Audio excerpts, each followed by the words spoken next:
રાજકોટ મહાનગરપાલિકાના કમિશનર અને શાસકો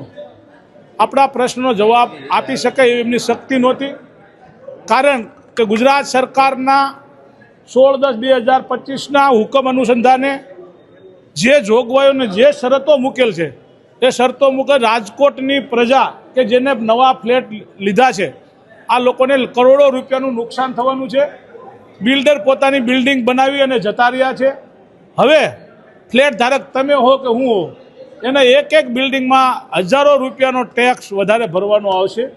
અને એ ટેક્સ ન ભરવો ગુજરાતમાં ફક્ત ને ફક્ત રાજકોટ એકમાં જ આ હુકમ લાગુ પડે છે, કારણ કે રાજકોટના લોકોએ રજૂઆત કરી હતી અને એ રજૂઆતના ભાગે સરકારે સારી વાત કરવાની જગ્યાએ ઉલટાના લોકોને લૂંટવાની જરૂરિયાત કરી છે, એ વ્યાજબી નથી। રાજકોટના ભાજપના શાસકો ક્યાંક ને ક્યાંક ટૂંકા પડ્યા છે, રાજકોટની પ્રજા માટે રજૂઆત કરી શક્યા નથી અને એટલા માટે જ આ વધારાના ટેક્સ લોકો ઉપર ઠોકી બેસાડવામાં આવ્યા છે અને એ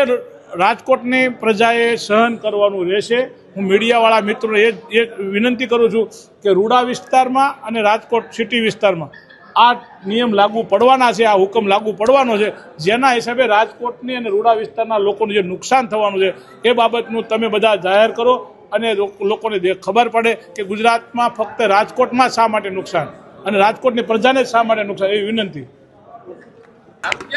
રાજકોટ મ્યુનિસિપલ કોર્પોરેશનનું આજરોજ જનરલ બોર્ડ હતું।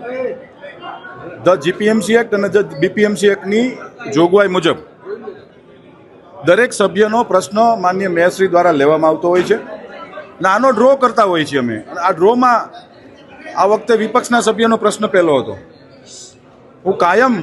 ભૂતકાળના જ્યારે જનરલ બોર્ડો થયા છે ત્યારે મીડિયાના મિત્રોની સમક્ષ હું કાયમ કહું છું કે જ્યારે જેનો પ્રશ્ન હોય એ પ્રશ્ન પૂછે છે અને મ્યુનિસિપલ કમિશનરશ્રી દ્વારા એનો જવાબ દેવામાં આવે। પણ ભૂતકાળની અંદર જ્યારે ભારતીય જનતા પાર્ટીના સભ્ય પૂછતા હોય